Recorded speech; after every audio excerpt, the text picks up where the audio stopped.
예, 감사합니다. 그래서 이번 학기 비교경제론 강의 계획서 다 보이시죠? 한번 강의 계획서 한번 보겠습니다. 그래서 우리 월요일, 수요일 아침 9시고요. 비대면이기 때문에 가능한 시간이 아닐까 생각하고요. 저도 아침 9시 강의는 서울여대 와서 처음 해보는 강의입니다. 뭐 오피스 아워는 뭐 제가 나중에 다시 한번 말씀드릴 거고 한번 보시죠. 그래서 이번 학기 이제 우리가 보고 싶은 것은 사실 비교경제론, 그러니까 컴퍼러티브 이코노믹스라고 하는 과목은 이제 과목의 개요에서 보실 수 있는 것처럼 미국의 경제 운영 질서를 연구하는 이제 경제학의 한 분야고요. 자본주의 경제 시스템하고 그다음에 사회주의 경제 시스템 같은 것들을 이제 비교하고 뭐 정치 시스템도 동시에 보는 그런 이제 분야이기는 한데 우리는 그렇게까지 깊게 들어가진 않을 거고요. 그래서 수업 목표를 보시면 근본 학기 이제 비교 경제론은 정치 경제학을 기본으로 해서 정치 경제학과 관련한 이론과 그리고 실제 정치와 경제 활동에서 벌어지는 현상을 살펴보는 것이 사실 목적이고 정치적 의사결정이 어떻게 이루어지는지, 그 다음에 다양한 유권자들의 사실 선호라고 하는 것이 어떻게 이제 하나의 결과물로 집계될 수 있는지, 표출될 수 있는지 이런 문제. 그 다음에 다수 투표 제도, 이걸 이제 우리가 majority rule이라고 부르기도 하고요. plurality rule이라고 부르기도 하는데 이런 것들의 문제점과 한계, 그 다음에 우리가 지금 현실의 정치경제학에서 당면하고 있는 재분배 정책에 대한 문제, 그 다음에 정부에 대한 이익 집단들의 라비라든가, 그 다음에 이와 관련된 여러 가지 이슈들을 보도록 하겠습니다. 그리고 공직자들의 부패 현상, 그 다음에 유권자들의 행동, 뭐 미디어의 영향, 뭐 이런 것들 기회가 되면 같이 보도록 하고요. 좀 더 구체적인 것들은 제가 따로 그 슬라이드를 만들었으니까 한번 보시죠.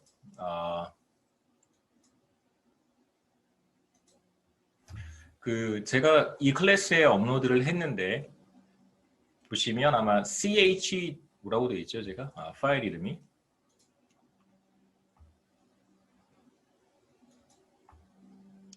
비교경제론이라고 하는 이제 이름으로 강의 자료를 업로드한 게 있습니다. 한번 보시면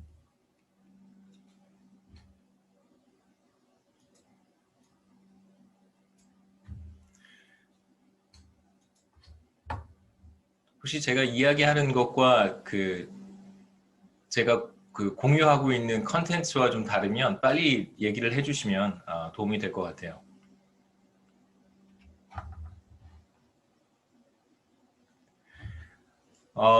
우리 강의실은 정해졌을 것 같기는 한데 잘 모르겠고요. 제 오피스는 인문사회관 816호고 오피스 아워는 목요일 12시, 오후 12시부터 3시까지 이 시간에 학교에 제가 없을 수도 있기 때문에 이메일을 가급적 주시면 뭐 만날 수 있고 혹은 뭐 간단하게 그냥 이메일로 우리가 해결할 수 있는 문제면 이메일 하시면 좋겠습니다. 그리고 전화번호 970-5522이고 제 이메일은 moon@sw.ac.kr이고요. 뭐 간단하게 제가 코र्스 디스크립션은 말씀을 드렸습니다.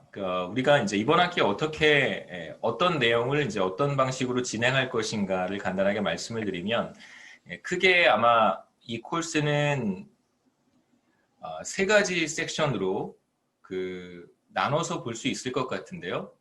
첫 번째 섹션은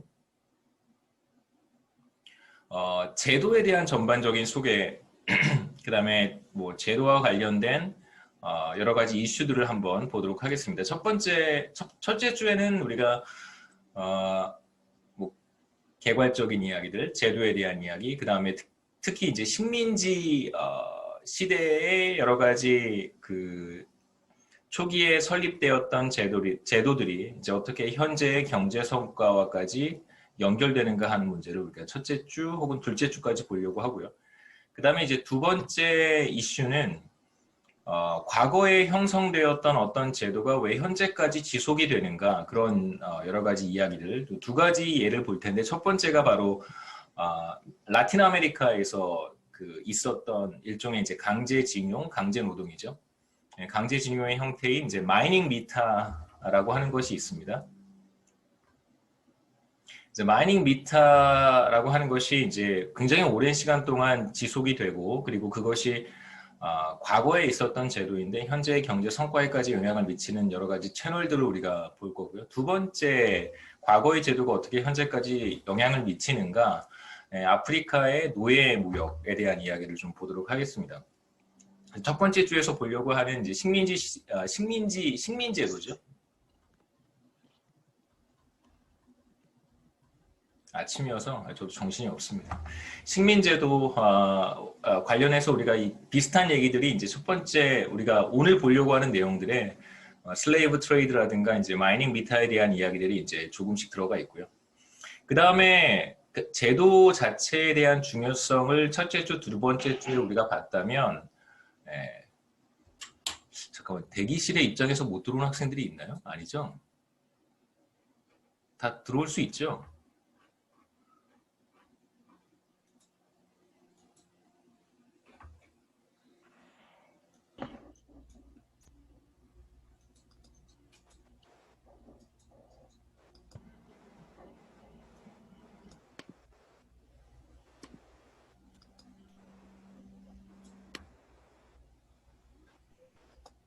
대기실이 뭔가요? 네. 못 들어오나요? 대기실에? 자, 알았어, 잘 들어오시기 바랍니다. 그 다음에 제도에 대한 우리가 이해를 뭐 처음 한 두 주 동안 본다면 이어서 그 리더에 대한 그 효과도 사실 존재한다고 하는 연구들이 좀 있어서 제가 정치 지도자들이겠죠. 뭐 대통령이면 대통령, 총리면 총리 이런 정치 지도자들의 지도자들이 실제로 경제 성과, 경제 성장에 미치는 효과는 어떠한지에 대한 이야기를 이어서 하도록 하겠습니다. 실제로 이제 리더들이 중요한지, 리더들이 갑자기 사망하는 경우가 있어요. 그러니까 암살이라든가 이런 어떤 정치적인 요인 때문에 사망하는 게 아니라 사고로 사망하는 경우에 지도자가 교체되는 과정에서 이제 여러 가지 경제적인 변화가 나타날 텐데 정말 그런 변화가 나타나는지 첫 번째 do leaders matter에서 볼 것이고 두 번째는 이제 assassination에 대한 효과인데요. 암살이죠. 지도자 대통령이라든가 국무총리가 암살되었을 때 그 이후에 어떠한 변화가 나타나는지 그러니까 실제로 뭐 내전이 촉발되는지 혹은 어떤 뭐 제도의 변화가 나타나는지 이런 얘기들을 좀 보려고 하고요. 이어서 리더가 중요하고 그다음에 뭐 제도도 중요하고 그다음에 이제 우리가 한번 생각해 볼 만한 것은 어떤 지리적인 요인, 기후적인 요인 이런 것들이 실제로 경제 성장에 중요한가? 그러니까 우리가 오늘 보려고 하는 내용에서는 사실 지리적인 요인이라든가 혹은 템퍼러처 이런 것들, 기후, 그러니까 몽테스큐의 옛날에 그런 얘기를 했다는 걸 제가 보여드리긴 할 텐데요. 그러니까 기본적으로 이렇게 적도 근처에 있는 나라들, 그러니까 1년 내내 사실 굉장히 그 날씨가 더운 그런 지역에 속한 그런 국가들의 어떤 성향 자체가 뭐 열심히 일하려고 하지 않는다든가 혹은 뭐 근로 의욕이 저하된다든가 여러 가지 등등등 뭐 그런 부정적인 이야기들을 몽테스큐가 1700년대인가요? 그때 책에서 간단하게 언급한 적이 있는데 실제로 그 이후에 많은 사람들이 그런 어떤 그 기후라든가 지리적인 요인으로 인해서 경제적 결과가 초래될 수 있다라고 하는 어떤 그 일종의 이제 믿음들을 가지고 있는데 그런 것들이 실제로 나타나는지 이어서 템퍼러처 관련된 이야기를 우리가 볼 거고요.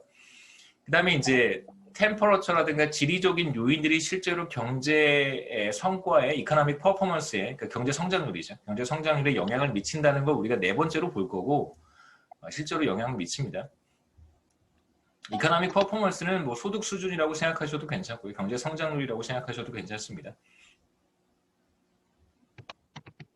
그 다음에 이제 이어서 템퍼러처라든가 지리적인 요인 여러 가지 환경적인 요인이 경제 성장에 영향을 미친다고 했기 때문에 실제로 미치니까 그러면 이제 우리가 조금 더 나아가서 내전이라든가 여러 가지 뭐 정치적인 불안 요소가 되지는 않을까. 그러니까 비슷한 맥락에서 5번째 주에는 시간이 된다면 우리가 이게 5번째 주가 되지도 않을 수도 있고 6번째, 7번째 주가 될 수도 있어요. 시빌 워, 그다음에 컨플릭트, 내전에 대한 이야기를 좀 한번 해보도록 하겠습니다. 그래서 이게 이제 뭐 파트 1이라고 생각하시면 되고요. 그다음에 이제 파트 2에 해당하는 부분은 이걸 우리가 정치경제학에서는 이제 초이스 디오리라고 부르는데요. 네, 초이스 디오리와 관련된 이야기들을 살펴보도록 하겠습니다. 초이스 디오리는 뭐 몇 가지로 구분을 해서 제가 볼 텐데, 첫 번째는 간단하게 민주주의 정치 시스템, 그 다음에 비민주주의 정치 시스템을 제가 간단하게 설명을 드리고요. 그러니까 비교 정치학에서 보는 민주주의 제도와 비민주주의 제도의 차이점이 무엇인지, 그 다음에 이 둘을 우리가 어떻게 구분하는지, 그 다음에 이어서 이제 본격적으로 초이스 디오리에 대한 이야기를 할 텐데, 이제 초이스 디오리는 기본적으로 민주주의 정치 시스템을 전제로 하는 이야기이기 때문에 여기에서는 우리가 합리성이라든가 그룹의 선택이라든가 과반수 투표 제도를 머저리티 룰이라고 부릅니다. 그러니까 뭐 사람들에 따라서 이걸 그냥 다수 투표 제도라고 부르기도 하는데, 다수 투표 제도는 또 따로 있으니까요. 과반수 투표 제도를 우리가 머저리티 룰이라고 부르고, 그 다음에 이제 굉장히 유명한 초이스 디오리에서는 미시경제학에서는 굉장히 유명한 이제 에로우의 정리, 에로우의 불가능성 정리, impossibility theorem이라고 부르기도 하는데요. 에로우의 불가능성 정리. 그 다음에 single picketedness라고 하는 거는 이건 이제 단봉 조건이라고 부르기도 합니다. 무슨 이야기인지는 그때 가서 보도록 하죠. 그러니까 픽이 하나라는 거예요. 픽이 하나. one pick. 그 다음에 이제 우리가 앞서 초이스 디오리에서 봤던 내용을 조금 더 단순화한 형태가 week 7 to 9의 theory of choice는 조금 더 일반적인 이야기라고 한다면, 조금 더 이제 구체적으로 우리가 문제를 단순화해서 머저리티 룰에 대한 간단한 모형을 이제 중심으로 이야기를 초이스 디오리를 이제 진행하도록 하겠습니다. 여기서 이제 스페셜 모형이라는 거, 공간 모형이라고 우리가 번역을 하고요. 공간 모형을 중심으로 이제 투표가 어떻게 이루어지고 의사결정이 어떻게 이루어지는지, 그 다음에 우리가 여기서 봐야 되는 것은 미디언 보터 디어럼이라고 해서요, 중위 투표자 정리라고 부릅니다. 중위 투표자 정리, 그 다음에 선거 경쟁, electoral competition, 그 다음에 이어서 한 4가지 정도의 어플리케이션을 이제 보도록 하겠습니다. 그 다음에 이어서 실제로 우리가 지금까지 봤던 초이스 디오리가 실제로 투표 상황에도 그대로 적용이 되는지, 이제 인터넷 연결이 불안정합니다. 괜찮으시죠? 네. 제 화면에 인터넷 연결이 불안정합니다라는 메시지가 떴어요. 이어서 이제 실제로 우리가 봤던 여러 가지 이론들이 실제로 뭐 현실에서 그대로 나타나는지를 한번 확인해 볼 텐데, voting in practice가 바로 그러한 내용들입니다. 실제로 정치인들은 중위 투표자를 대표하는지 뭐 등등등, 그 다음에 우리가 실제로 유권자들은 자기가 원하는 대로 투표를 하는지, 찍고 싶은 사람을 찍는지, 자기가 표를 던지고 싶은 사람에게 표를 던지고 있는지, 이러한 내용들을 이제 이어서 볼 것이고, 그다음에 마지막으로 이 2번째 파트에서는 마지막으로 이제 비민주주의 정치 시스템을 우리가 첫 번째 이야기를 했으니까요. 이제 비민주주의 정치 시스템에서 체제 전복이라든가 체제 전환이 어떠한 방식으로 일어나는지, 레짐 트랜지션에 대한 구체적인 얘기를 여기서는 하지는 않을 거고요. 기본적으로 우리의 관심사는 여기에서는 이제 혁명이죠. 언제 혁명이 발발하는지, 체제 전환이 어떠한 방식으로 어떤 조건 하에서 이루어질 수 있는지를 우리가 앞서 뭐 디마그래틱 앤 난 디마그래틱 폴리티컬 레짐에서 봤던 이야기들을 이제 쭉 연결해서 비민주주의 정치 시스템에서의 이제 혁명이라든가 그 다음에 이제 체제 전환이 어떤 방식으로 이루어질 수 있는지를 이제 이어서 보도록 하겠습니다. 그다음에 이제 마지막 파트인데, 마지막 파트는 조금 이제 동떨어진 내용처럼 보일 수도 있는데요. 여기에서는 이제 공직자들의 부패, 공직사회 부패에 대한 이야기를 좀 해보죠. 뭐 부패와 관련된 몇 가지 이제 퀘스천들을 우리가 먼저 살펴보고, 그 다음에 몇 가지 이제 재미있는 논문들이 있어서 그 재미있는 논문들을 중심으로 부패에 대한 이야기를 하려고 해요. 첫 번째는 예를 들면 이런 겁니다. 대통령의 가족들이 소유하고 있는 회사에 여러분 회사의 주식을 사시겠어요? 아니면 제가 가지고 있는 회사의 주식을 사시겠어요? 당연히 대통령의 가족이 운영하고 있는 회사의 주식을 사는 것이 훨씬 더 유리할 수 있습니다. 실제로 이제 정치적 커넥션을 갖는 이제 기업들의 가치가 과연 어떻게 되는지 첫 번째 우리가 볼 거고요. 두 번째는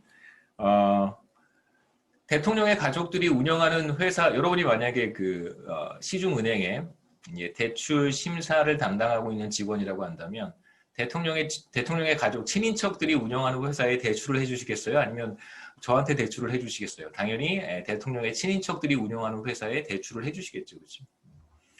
실제로 정치적 커넥션을 갖는 기업들이 대출 심사에 있어서 상당한 페이버를 갖게 된다라고 하는 것은 이제 파키스탄의 예로 볼 거고요. 여기에서 두 번째 여기 Value of Political Connection은 인도네시아의 example로 볼 거고, 그 다음에 세 번째 케이스는 파키스탄의 케이스로 볼 거고요.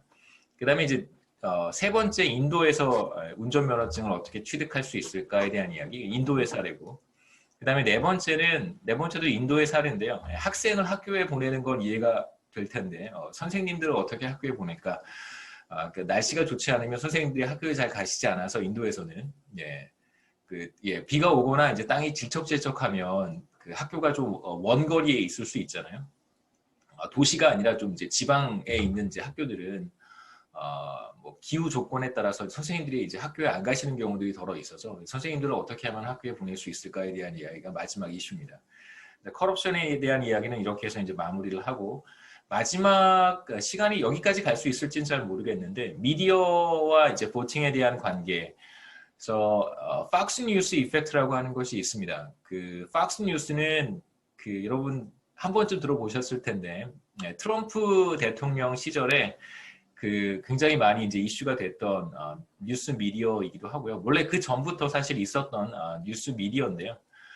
대표적인 이제 보수 성향의 미디어 채널이고, 이런 팍스 뉴스가 실제로 뭐 전파를 타고 많은 도시에 보급이 될 때 과연 유권자들의 어떤 정치적인 성향이 달라지는지, 이게 우리가 보려고 하는 첫 번째 이슈고요.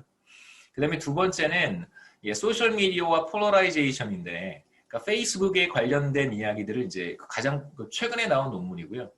그러니까 소셜 미디어 다 아시겠지만 뭐 유튜브도 그렇고 페이스북도 그렇고 이제 알고리즘이 작동한단 말이에요. 그러니까 알고리즘이 작동해서 자기가 계속해서 보는 그런 컨텐츠들과 관련된 유사 컨텐츠들이 계속해서 이렇게 팝업이 됩니다.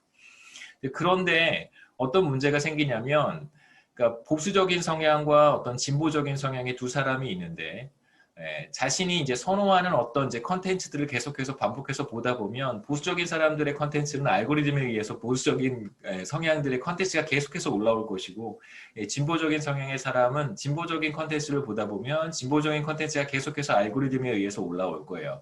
그럼 과연 이런 그러니까 페이스북, 여기서 이제 우리 보려고 하는 건 페이스북인데, 이러한 어떤 알고리즘이 실제로 정치적인 양극화를 부추길 수 있는지에 대한 이야기를 마지막으로 기회가 되면, 저도 이 논문을 아직 다 보진 못했어요. 정리를 또 해야 됩니다. 폴러라이제이션과 관련된 이야기를 마지막으로 할 수 있으면 하도록 하겠습니다. 그리고 이제 중간시험, 기말시험인데, 중간시험, 기말시험은 어떠한 형태로 진행을 할지는 아직 뭐 크게 진지하게 고민해보지 않아서 어떤 아이디어가 생기면 그때 이제 중간시험을 이러한 형태로 보겠습니다라고 말씀을 드리죠. 교재는 특별히 없고요. 제가 만든 강의 노트들을 여러분 참고해서 보시면 좋고, 그 다음에 뭐 제가 논문들을 여러 편 소개를 할 텐데 기회가 되시면 논문을 보시면 참 좋겠는데, 여러분 이 과목 자체가 그렇습니다만 여러분 나중에 뭐 취업하고 인생을 살아가는데 제 생각에 그렇게 큰 도움이 되지는 않는 것 같아요. 그래서 가능한 이 과목을 수강하지 마시고 여러분 뭐 취업이라든가 인생에 조금 더 보탬이 되는 과목을 수강하시는 것이 좀 더 좋다고 생각하고요. 하지만 뭐 한번 우리가 진지하게 생각해 볼 만한 퀘스천들은 굉장히 많이 있다고 생각을 해요.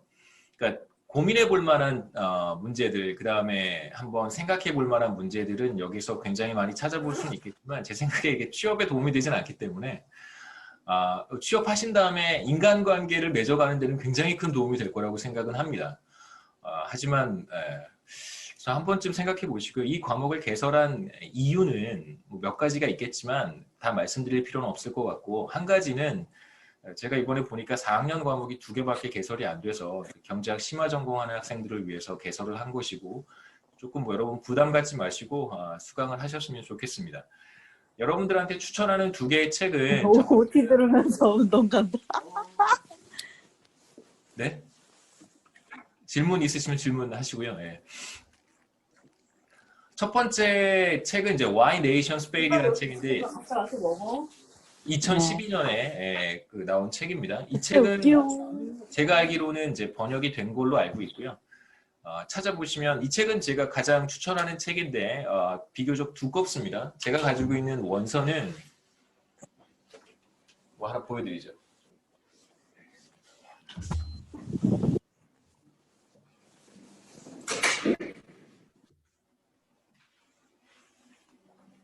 보이시나요? 이 책입니다. Why Nations Fail. 굉장히 두꺼워요. 제 얼굴에 반만하죠. 그 다음에 두 번째 책은 이 책은 같은 저자입니다. 에스모글루 앤 로빈 스미스는 이제 네로 커리더라고 하는 책인데, 이 책은 비교적 인터레스팅하진 않아요. 이 책은 권하진 않고요. 여러분이 시간이 되면 읽어볼 만한 책은 이제 Why Nations Fail이고, 끝까지 읽기는 쉽진 않을 거예요. 관련된 주제에 흥미가 있지 않다면 끝까지 읽기는 쉽지 않습니다. 페이지가 굉장히 많아서. 그 다음에 아프리카와 관련된 노예무역과 관련된 이야기를 할 때 그냥 여러분 참고하실 만한 책은 그 월레 소잉카라고 하는 이 사람을 오브 아프리카라고 하는 책인데요. 이 사람 뭐 아시는 분은 아시겠지만 아프리카 나이지리아 사람인데요. 아프리카 출신 중에 최초로 노벨 문학상을 받은 사람이 바로 월레 소잉카입니다. 극작가인데요.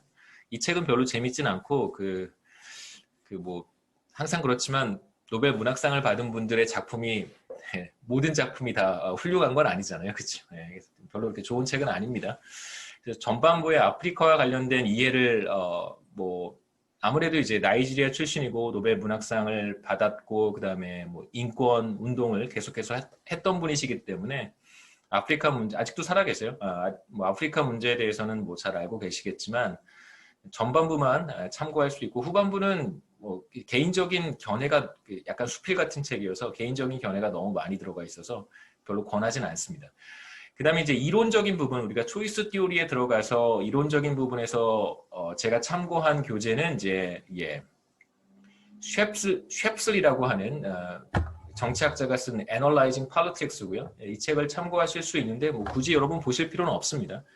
그 다음에 이제 제가 또 하나 참고했던 것은 영어로 된 용어들을 그래도 이제 한국말로 번역을 하기 위해서 참고한 교재고요.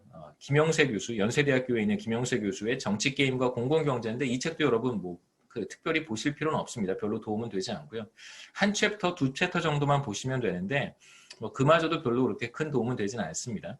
그 다음에 이제 민주주의 정치 시스템과 비민주주의 정치 시스템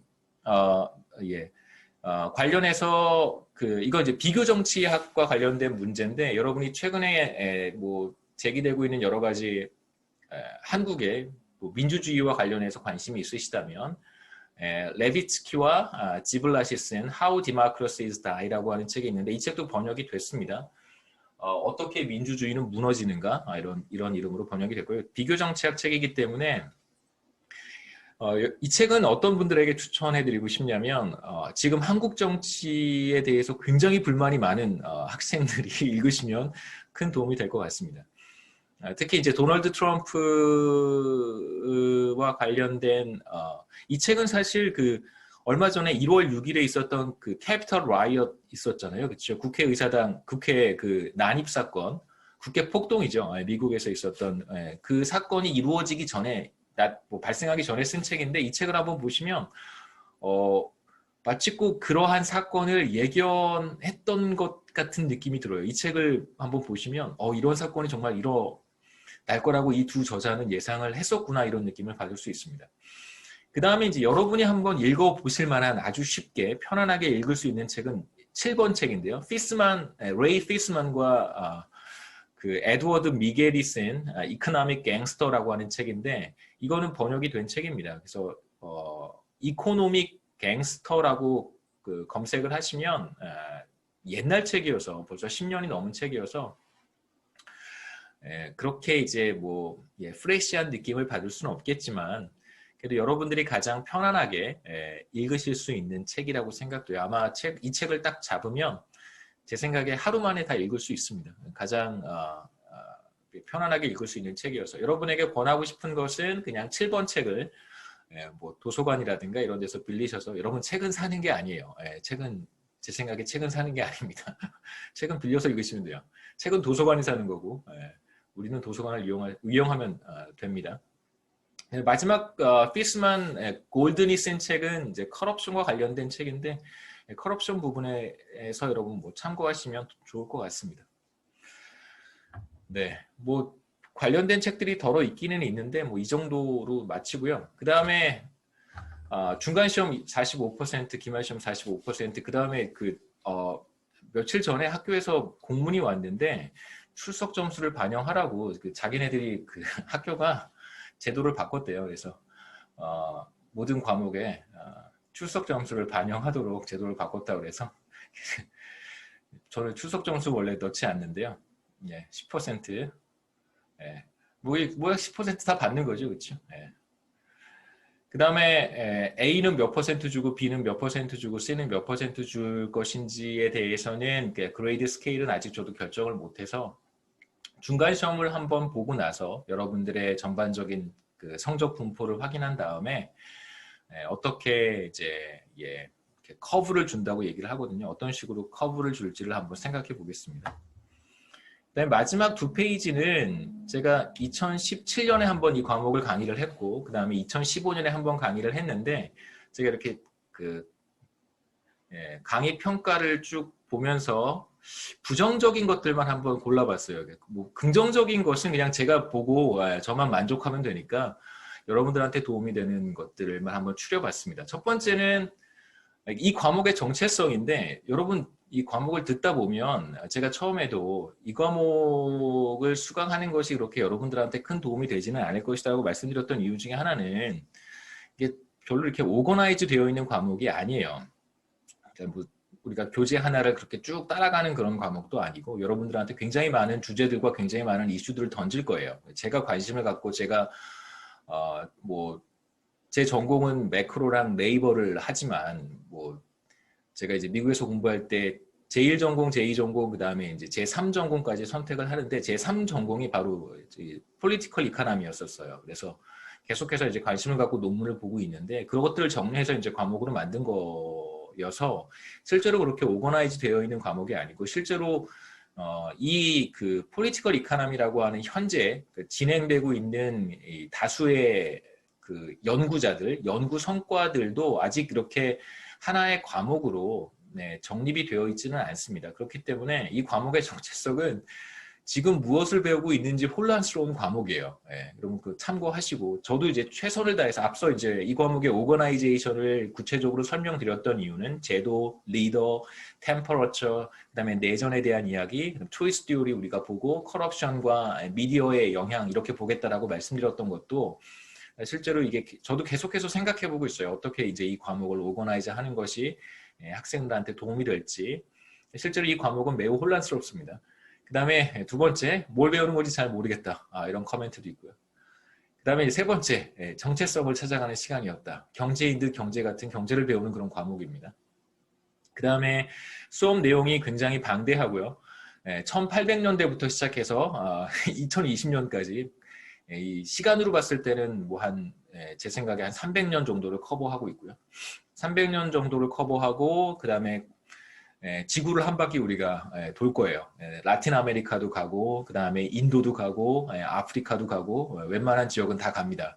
그러니까 이 과목의 이름을 뭐라고도 부를 수 있냐면 Political Economy of Economic Development예요. 경제 성장과 관련된 경제 발전과 관련된 정치 경제학이기 때문에 이미 소득 수준이 높은 국가들은 우리의 관심사가 아니고 비교적 소득 수준이 낮은 국가들이 왜 성장하지 못하는지, 왜 정체 상태에 머물러 있는지가 사실 우리의 중요한 관심사입니다. 그렇기 때문에 소득 수준이 낮은 국가들을 거의 다 돌아다닐 거예요. 파키스탄도 갈 거고, 서남아시아, 중동은 가진 않습니다. 중동과 관련된 데이터가 없기 때문에, 그리고 저도 개인적으로 중국에 대한 이야기도 대부분 제가 삭제를 했어요. 중국은 개인적으로 제가 보고 싶진 않아서 삭제를 했습니다. 그 다음에 신흥국 경제론을 수강한 학생들은 이 과목이 신흥국 경제론 2라고 생각하시면 돼요. 신흥국 경제론 1 들으셨으면 이건 신흥국 경제론 2에 가까운 과목입니다. 그 다음에 뭐 이건 제가 개인적으로 좀 고쳐야 되는 부분들이 있기 때문에 제가 시험 문제에 나온다라고 말씀드리고 내지 않는 일은 이번 학기에 없도록 할 거고요.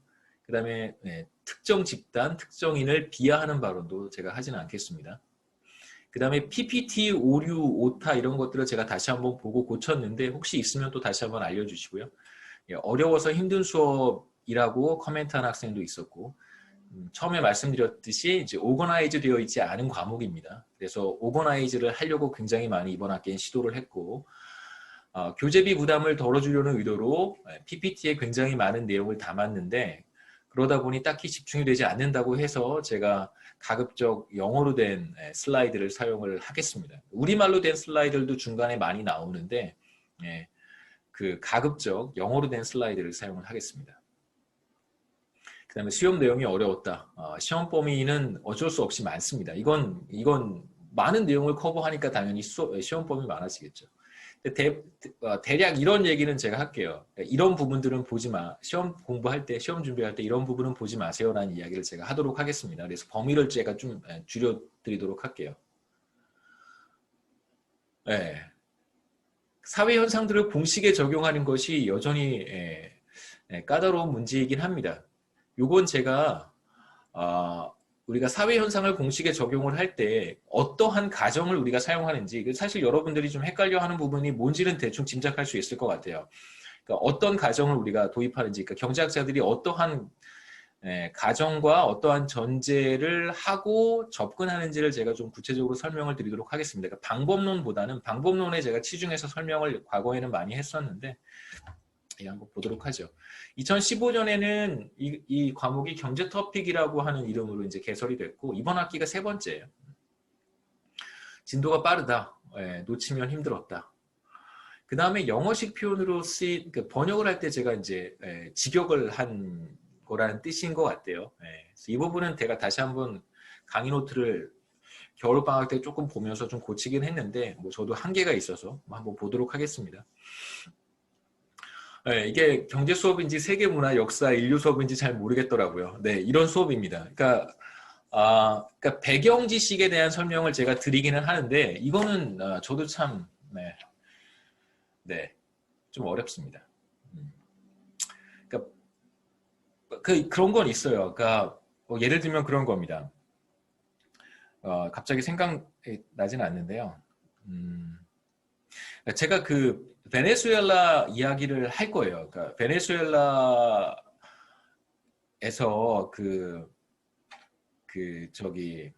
일종의 블랙리스트 같은 거를 만들었는데요.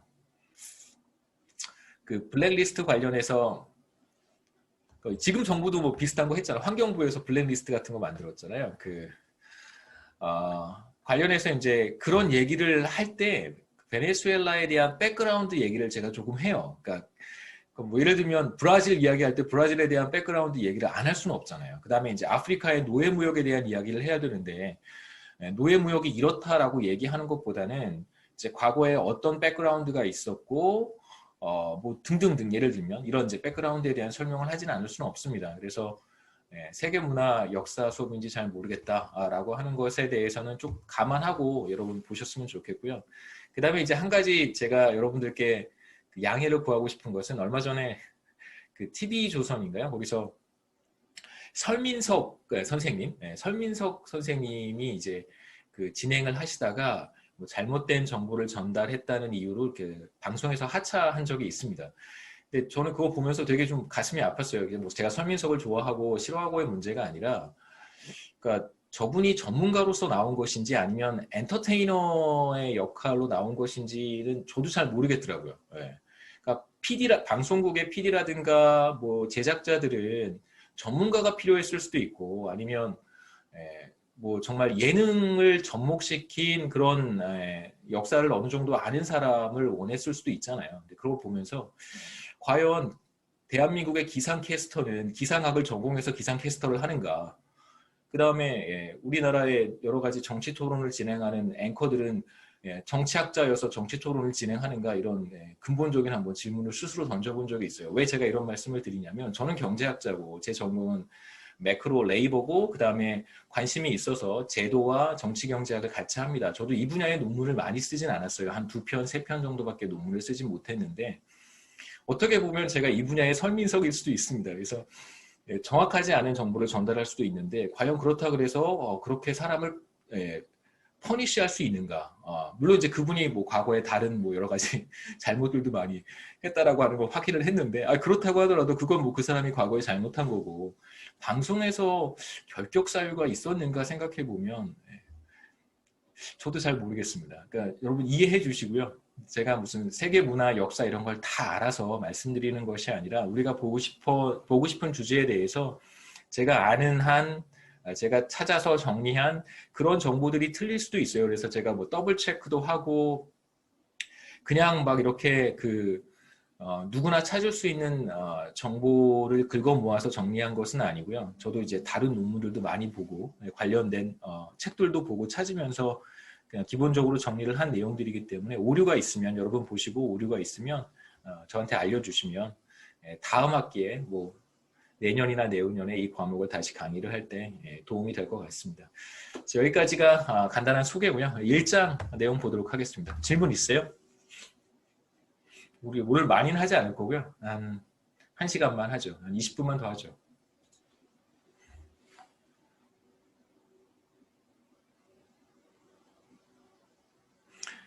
앞으로 수업은 계속 줌으로 하겠습니다.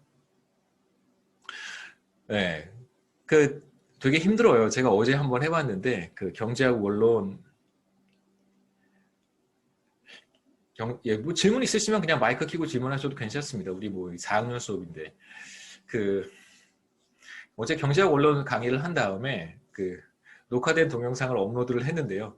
이게 녹화된 동영상을 이렇게 보니까 오른쪽에 학생들의 얼굴이 이렇게 다 나와 있는 거예요. 몇몇 학생들 자기 이제 카메라를 켠 학생들의 얼굴이 이렇게 나와 있어요. 그래서 제가 그걸 또 다 잘라줘야 되잖아요. 다 잘랐어요. 또 그 학생들의 동의를 받고 업로드를 하기도 그렇고 그 다음에 동의하지 않을 수도 있고 자신의 얼굴이 또 이렇게 공개되는 걸 원치 않을 수도 있고 해서 동영상을 삭제를 하고 그 다음에 이제 전반부 자르고 후반부 자르고 동영상을 다시 이제 제작을 하는데 한 1시간이 걸리더라고요.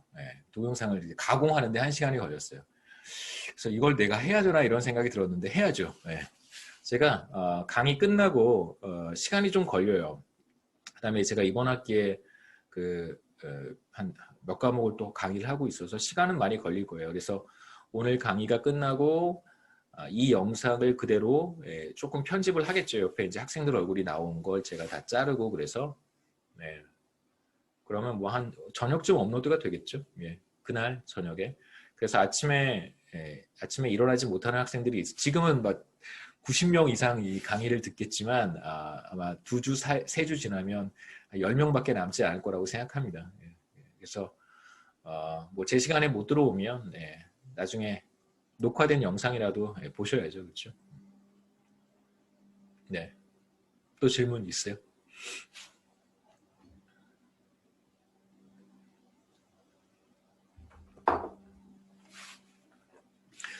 첫 번째 챕터는 인스티튜션입니다.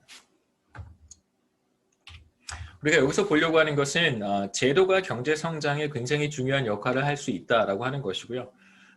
제가 첫 번째 이 슬라이드는 첫 번째 챕터는 밑에 보시면 에스모글루, 존슨, 로빈슨이 쓴 Colonial Origins of Comparative Development, Empirical Investigation 이라고 하는 논문을 제가 아까 소개해드렸던 Why Nations Fail이라고 하는 책하고 같이 이제 정리를 한 슬라이드고요. 이 논문은 비교적 쉽게 쓴 논문입니다. 경제학 분야에서도 사이언스나 네이처에 버금가는 그런 그 논문집들이 있는데 그것에 해당하는 논문집이 바로 어메리칸 이코노믹 리뷰고요. 미국 경제학회에서 출간하는 논문집인데 굉장히 좋은 논문들이 많이 있습니다. 벌써 20년 전 연구이긴 하지만 굉장한 임팩트를 줬던 연구이기도 하고요. 그래서 사실 제가 지금 이야기하고 있는 Political Economy of Economic Development, 경제 발전에 있어서의 정치 경제학적인 접근이라고 하는 새로운 필드가 굉장히 이렇게 확대된 계기이기도 합니다. 제 생각에 이 에스모글루는 노벨상을 받을 것 같아요. 아직 노벨상 받지는 않았는데 노벨상을 받을 수 있는 사람 중에 하나입니다. MIT 교수예요. 여기서 우리가 보려고 하는 내용은 뭐냐면 국가마다 소득 수준의 차이가 굉장히 큽니다. 굉장히 소득 수준이 높은 국가도 있고 굉장히 소득 수준이 낮은 국가도 있는데 신흥국 경제론이라든가 혹은 뭐 거시경제학에서도 여러분 보셨겠지만 이러한 국가 간의 소득 격차를 다양한 측면에서 설명을 하려고 하죠. 자본 스탁의 차이가 얼마나 되는지 혹은 레이버의 차이가 얼마나 되는지 혹은 교육 수준의 차이, 휴먼 캐피탈의 차이가 얼마나 되는지, 그 다음에 기술 수준의 차이, 뭐 이런 것들을 통해서 우리가 생산성의 차이, 이런 것들을 통해서 이제 국가 간의 소득 격차를 설명을 하는데 여기에서는 보다 더 펀더멘털하게 접근을 하려고 해요. 그래서 그 국가가 축적한 생산 요소, 그 국가가 보유하고 있는 기술 수준, 혹은 생산성 수준으로 이제 국가 간의 소득 격차를 보는 것이 아니라 조금 더 근본적으로 접근을 하고 싶은 거죠. 그래서 인스티튜션의 차이를 보고 싶은 것입니다. 제도의 차이, 그 다음에 여기에서 특별히 우리가 초점을 맞추고 싶은 것은 이제 재산권의 문제예요. 사유재산, property right이라고 하는 그러니까 개인의 재산권을 얼마만큼 보장해 주는가. 그러한 어떤 법적, 제도적 장치가 잘 되어 있는 국가와 그렇지 못한 국가에서 경제 성과의 차이가 나타날 수 있다고 하는 것이 이제 경제학계에서는 1990년대, 그러니까 지금으로부터 한 20년에서 30년 전부터 이쪽 이슈가 계속해서 부각이 됐고 2000년 이후부터 사실 본격적으로 이쪽 연구가 굉장히 많이 진행이 됐어요. 그래서 여러분들은 이번 학기에 국가 간 소득 격차의 차이가 근본적인 우리가 지금까지 얘기하지 않았던 경제학 원론이라든가 뭐 거시, 미시 경제학 이런 데서 이야기하지 않았던 보다 더 펀더멘탈한 요인들에 의해서 국가의 경제 발전이 설명될 수 있다는 걸 보실 거예요. 전반부에서는. 당연히 우리가 예상해 볼 수 있는 것은 더 좋은 제도를 가지고 있는 국가, 그러니까 better institution, 그 다음에 재산권이 개인의 재산권이 보다 더 잘 보장되는 그러한 국가, 그 다음에 개인의 의사결정을 상대적으로 적게 왜곡하는 경제 정책들을 도입하는 그러한 국가에서는 지금 출석 점수를 그러한 국가에서 사실상 보다 더 투자가 활발하게 이루어질 수 있고요. 그 다음에 이 생산 요소들, 생산에 투입되는 생산 요소들이 보다 더 효율적으로 사용될 수 있다고 볼 수 있습니다. 그래서 distortionary fallacy라고 하는 것은 그러니까 less distortionary fallacy라고 하는 것은 개인의 의사결정의 왜곡이 상대적으로 적은이라고 보죠. 의사결정을 비교적 적게 왜곡하는 정책이라고 볼 수 있습니다.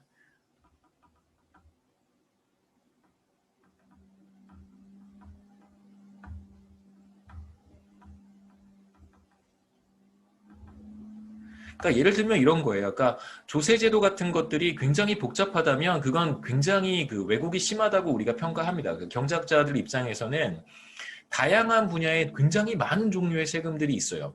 그렇다면 그건 사실 그렇게 좋은 정책이라고 보기는 어렵습니다. 그렇다면 과연 제도라고 하는 것이 얼마만큼 경제 성과에 영향을 미칠 수 있을까? 그걸 이제 우리가 정량화하고 싶은 것이죠. 그러니까 실제로 그냥 뭐 우리가 정치학을 하는 사람들도 아니고 우리가 사회학을 하는 사람들도 아니기 때문에 혹은 뭐 법학이나 행정학을 하는 사람들이 아니기 때문에 제도에 보다 더 좋은 품질의 제도, 그러니까 더 좋은 제도, 재산권이 더 잘 보장된다고 했을 때 과연 경제 성장이 얼마만큼 이루어지는가를 정량화하는 것이 사실상 이제 우리의 경제학자들의 목표라고 할 수 있겠죠.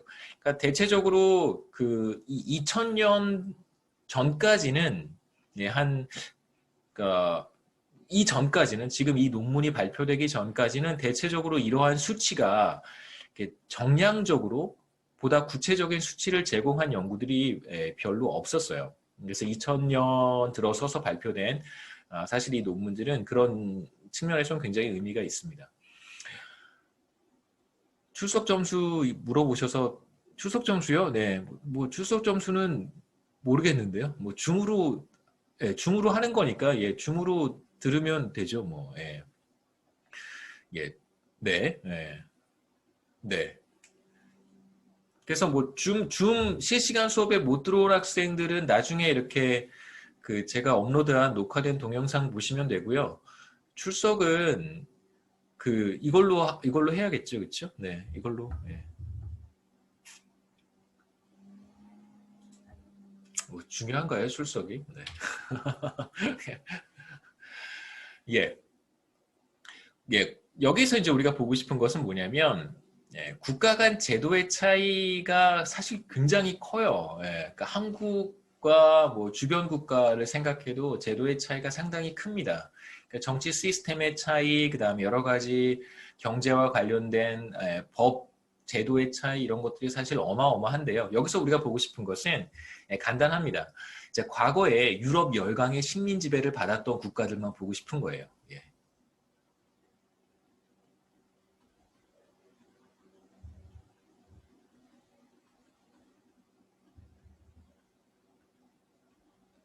그러니까 이를 국가들은 대체로 어떤 국가들이냐면 라틴 아메리카하고요. 그 다음에 물론 미국, 캐나다도 들어갑니다. 아메리카예요. 죄송합니다. 아메리카와 주로 이제 아프리카입니다. 그 다음에 여기에 이제 오스트레일리아도 들어가겠죠. 뭐라고 부르죠? 호주, 뉴질랜드 이런 국가들 다 들어갑니다. 거기 뭐 국가가 몇 개 없으니까. 호주, 뉴질랜드. 이런 국가들, 과거에 유럽 열강의 식민 지배를 받았던 국가들이 그러니까 식민 지배를 위해서 어떠한 제도를 이제 이식을 하잖아요. 우리도 같은 경험이 있기 때문에, 그러니까 일본의 지배를 받았기 때문에, 식민 지배를 받았기 때문에, 그러니까 식민 지배를 할 때 유럽 열강들은 어떤 특수한 형태의 통치 구조를 도입을 하게 되는데, 국가들마다 이러한 어떤 통치 구조의 차이가 존재했다는 거예요. 어떤 통치 구조의 차이가 있는지는 이제 우리가 하나씩 보도록 하겠습니다. 여기서 뭐 중요한 것은 사실 그런 것이죠. 소득과 제도 사이의 관계를 한번 생각해 보죠. 보통 소득 수준이 높은 국가는 제도가 굉장히 좋아요. 그러니까 선진국이라고 우리가 이야기하는 국가들, 그러니까 상대적으로 소득 수준이 높은 국가들은 굉장히 잘 작동하는 것처럼 보여요. 그게 이제 굉장히 좋은 시스템과 좋은 제도를 이제 가지고 있습니다. 그래서 우리의 관심은 사실 뭐냐면 제도 때문에, 그러니까 펀더멘털한 원인이 바로 근본적인 원인이 제도에 있고 그 제도의 차이가 소득 수준의 차이를 설명한다는 거잖아요. 그 인과관계를 보고 싶은 거예요. 여기에서 이렇게 가는 인과관계를 보고 싶은 것입니다. 근데 이제 문제는 뭐냐면 시간이 흘러감에 따라서 소득 수준이 높아지고 그러면서 이제 제도가 개선되는 그런 걸 이제 우리가 확인할 수 있어요. 한국의 역사에서도 한국의 경제 정치 이런 여러 가지 분야에서도 비슷한 걸 우리가 경험했다는 걸 여러분 다 알고 계실 거예요. 자, 근데 문제가 뭐냐면 그럼 제도가 좋아서 소득 수준이 높아진 것인지 소득 수준이 높아져서 제도가 좋아진 것인지를 우리가 명확히 구분하기가 사실상 어렵습니다. 그렇기 때문에 여기에서 이제 exogenous variation이라고 하는 표현을 사용한 이유는 우리의 관심사는 뭐냐면 외생적인 요인이어야 되는 거예요. 그러니까 분명히 소득의 영향을 받지 않는 어떤 요인이 있어서 그 요인이 바로 소득 수준에 영향을 미쳐야 된다는 걸 이제 여기서 확인해야 되는 것입니다. 이렇게 가는 방향은 안 되는 거고요. 어떠한 요인 때문에 과연 소득 수준이 영향을 받는가, 그러한 제도적 요인이 존재하는가, 그걸 여기서 이제 exogenous variation이라고 보는 것이죠. 왜 exogenous variation이 필요한가? 말씀드렸듯이 당연히 소득 수준이 높은 국가는 더 좋은 제도를 채택하게 되어 있습니다. 그리고 충분히 그럴 만한 역량이 되는 것이죠. 그래서 여기에서 이 둘 사이의 상호작용을 우리가 구분하기 위해서, 그러니까 이걸 이제 조금 어려운 말로 reverse causality라고 불러요. reverse causality라고 하는 것은 역인과관계라는 뜻이고요. 그러니까 제도가 소득에 영향을 미칠 수도 있지만 거꾸로 소득이 제도에도 영향을 미칠 수 있기 때문에 우리의 포커스는 이 역인과관계를 끊어버리는 거예요. 그래서 소득이 제도에 영향을 미치지 않도록, 그러니까 소득에 영향을 받지 않는 어떠한 제도를 우리가 잘 골라낼 수 있다면, 그러니까 예를 들면 이런 거예요. 그러니까 혈액형이 성격에 영향을 미친다라고 하는 주장을 믿는 사람은 이제 없잖아요. 그런데 만약에 그렇다라고 한번 해보죠. 여러분의 이해를 돕기 위해서. 말도 안 되는 얘기지만 전제를 했습니다. 이건 말도 안 되는 이야기예요. 혈액형이 성격에 영향을 미쳐요. 자, 그런데 성격은 절대로 혈액형에 영향을 미칠 수 없어요. 성격이 나빠졌어요. 여러 가지 환경적인 요인 때문에. 그래서 제 혈액형이 B형에서 A형으로 바뀌는 건 아니에요. 우리가 그런 것들을 찾고 싶은 것이죠. 그러니까 소득에 의해서 절대로 영향을 받지 않는 어떠한 제도적인 측면을 우리가 찾아야 된다는 것입니다. 그게 바로 뭐냐면 식민지배 시대로 거슬러 올라가서 1800년대, 1700년대, 1800년대로 거슬러 올라가서 아프리카는 조금 더 이후겠죠.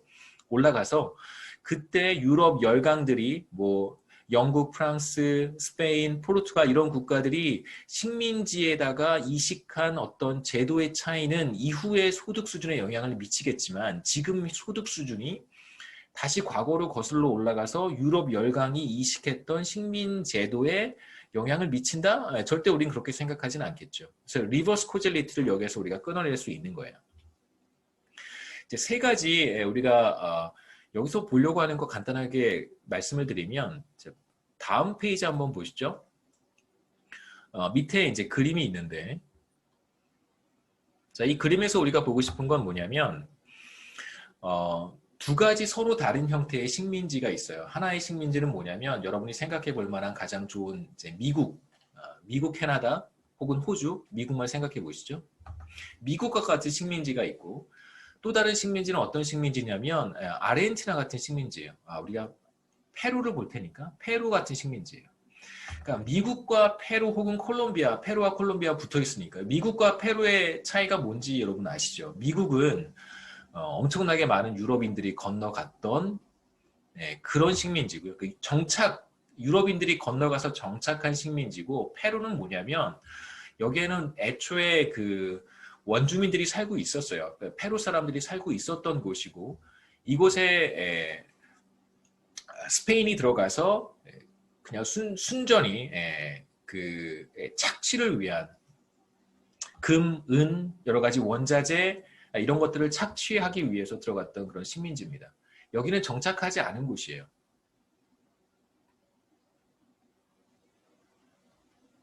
그러니까 이런 두 개의 서로 다른 지역을 한번 생각해 본다면 왜 그랬을까? 왜 미국은 유럽인들이 그렇게 많이 건너가서 정착을 했고 왜 페루는 그렇지 못했을까? 여러 가지 요인들이 있을 텐데 우리의 관심은 아프리카도 비슷하겠죠. 아프리카 나이지리아 이런 데 한번 생각해 보시죠.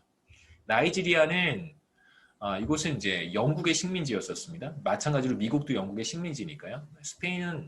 스페인하고 비교하는 것보다는 영국을 비교하는 게 더 좋겠습니다. 미국도 영국의 식민지였고 나이지리아도 영국의 식민지였어요. 왜 사람들은 나이지리아는 가지 않고 미국에 갔었을까요? 간단합니다. 풍토병 때문에 그랬어요. 나이지리아라든가 서아프리카 쪽 지역에서는 유럽인들이 적응하기 어려운 풍토병들이 굉장히 많았고 사망률이 굉장히 높았습니다. 나중에 데이터를 보여드릴게요. 그렇기 때문에 자신들에게 유리한 지역에 많이 정착을 했을 것이고 이러한 이제 모텔리티예요. 사망률 때문에 풍토병으로 인한 사망률 때문에 어떤 지역은 어떤 식민지에는 유럽인들이 많이 들어갔고 어떤 식민지에는 유럽인들이 많이 들어가지 않았었습니다. 그래서 이러한 어떤 그 세틀먼트의 차이로 인해서 서로 상이한 제도가 들어서게 되고요.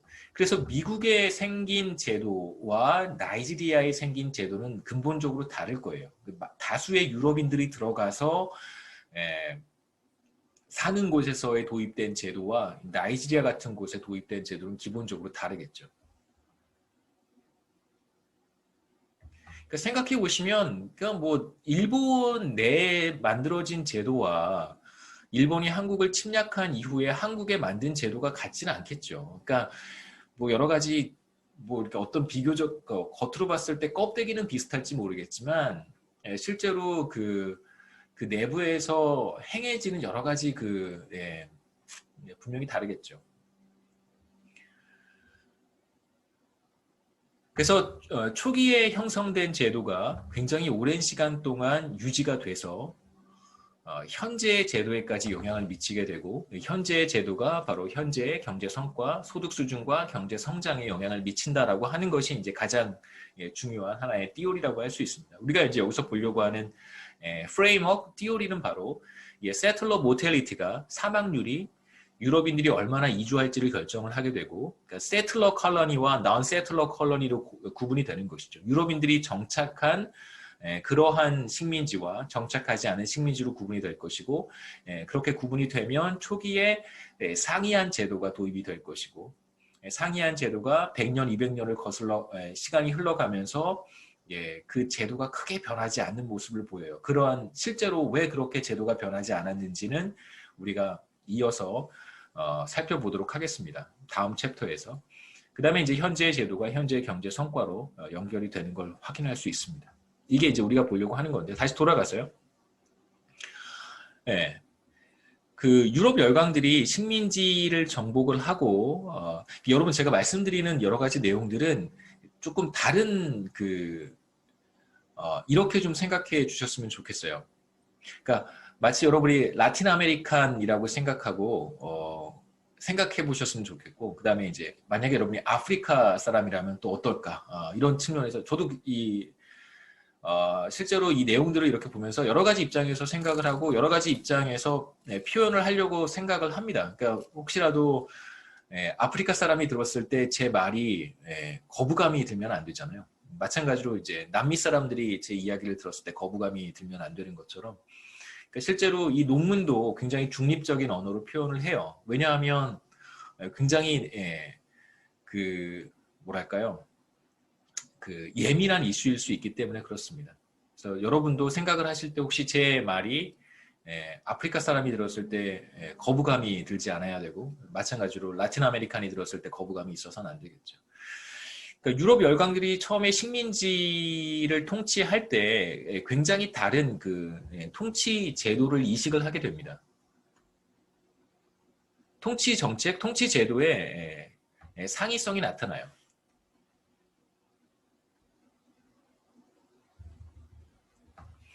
그러니까 가장 대표적으로 생각해 볼 수 있는 거 말씀드렸듯이 착취를 목적으로 하는 제도를 이식하는 경우도 있고요. extractive states라고 하는 게 뭐 수탈, 착취 이렇게 그냥 제가 번역을 하는데요. 뭐 착취, 수탈. 우리 책 Why Nations Fail에서는 번역된 번역서가 있는 걸로 알고 있는데 번역서를 읽어보지 않아서 뭐라고 번역했는지는 잘 모르겠습니다. 그러니까 착취를 목적으로 그러한 제도를 이식하게 되고요. 끔찍한 사례들 제가 나중에 보여드릴게요. 가장 끔찍한 사례는 콩고입니다. 콩고. 그러니까 지금도 콩고가 굉장히 어려운 상황에 처해 있잖아요. 이제 콩고는 두 개의 국가가 있습니다. Republic of Congo가 있고 DR 콩고라 그래서 콩고 민주공화국이 있는데요. 콩고 민주공화국의 과거 역사가 굉장히 끔찍합니다. 그러니까 착취를 목적으로 그러한 제도를 이식을 하는 것이죠. 그러한 정치 시스템, 그러한 경제 시스템을 이들 이제 식민지 국가에 이식을 하는 거예요. 그래서 이들 국가는 당연히 착취와 수탈이 목적이기 때문에 개인들의 사유재산권 같은 것을 전혀 인정하지 않고요. 그 다음에 어떤 그 식민 정부 같은 것들을 이식을 하잖아요. 그렇죠? 뭐 총독부 같은 것들을 이제 설립을 하는데 실제로 그 총독부를 견제할 수 있는 checks and balance 같은 것이 없습니다. 네, 견제와 균형이죠.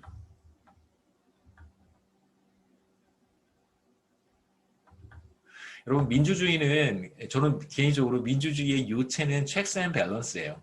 권력을 잡은 사람들을 계속해서 견제하는 것이 민주주의의 전 정신이라고 생각합니다. 실제로 정부의 강제 몰수죠. expropriation은 정부의 강제 몰수예요. 정부가 그냥 민간의 소유권을 그냥 가져가는 그런 형태로 우리가 government expropriation이라고 하고요. 강제 몰수죠.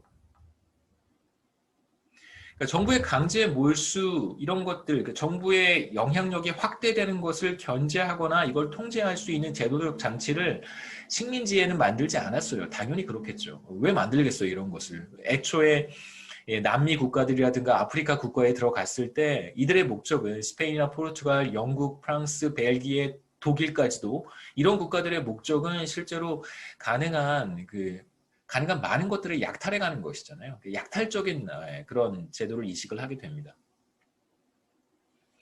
그 다음에 이제 반대쪽 극단에는 또 어떤 형태의 제도를 생각해 볼 수 있냐면 니오 유럽스라고 하는 건데요. 일종의 신유럽이라고 번역을 하나요? 예, 신유럽, 니오 유럽이에요. 그러니까 다수의 유럽인들이 이주를 한 지역들입니다. 캐나다, 미국, 오스트레일리아, 뉴질랜드 같은 곳이 이런 곳에는 굉장히 많은 유럽인들이 들어가서 정착을 하게 되고 그러다 보니 자신들의 홈 컨트리에서 자신들이 살았던 지역, 뭐 그게 영국일 수도 있고 그것이 뭐 벨기에일 수도 있고 뭐 프랑스일 수도 있습니다. 자신이 살았던 지역의 제도를 그대로 가지고 오는 거예요. 그 다음에 이제 그러한 제도를 훨씬 더 정교화하는 형태로 식민 통치가 이루어집니다. 그래서 이곳에서의 이주민들은 유럽에 이미 이제 그러니까 사실 미국으로 건너가는 그러니까 미국의 이주민들이라든가 혹은 이제 호주, 뉴질랜드의 이주민들은 이미 여러분 다 아시겠지만 그 명예혁명이라든가 프랑스 혁명이 이루어진 직후에 다수의 이제 이주가 나타나기 때문에 사실 굉장히 이제 계몽정신이죠. 계몽정신에 입각한 그런 이주민들의 그 의식을 우리가 확인할 수는 있어요. 그래서 여기에서 우리가 확인할 수 있는 것은 개인의 재산권을 보장해주고 그 다음에 정부의 어떤 영향력이 확대되는 것을 견제하는 견제장치들을 많이 만들어내게 됩니다. 그래서 미국의 헌법이 과연 사실 그런 거잖아요. 미국의 헌법 여러분 이렇게 쭉 보시면 메디슨이 고민했던 나중에 우리 다 볼 거예요. 제임스 메디슨에 대한 이야기도 할 거고 뭐 이런 얘기 나중에 하겠습니다. 이런 이제 견제장치를 이제 확립한 공고히 하는 그런 형태의 이제 제도를 도입했다고 우리가 볼 수 있습니다. 오스트레일리아, 뉴질랜드, 캐나다, US 이런 국가들이라고 할 수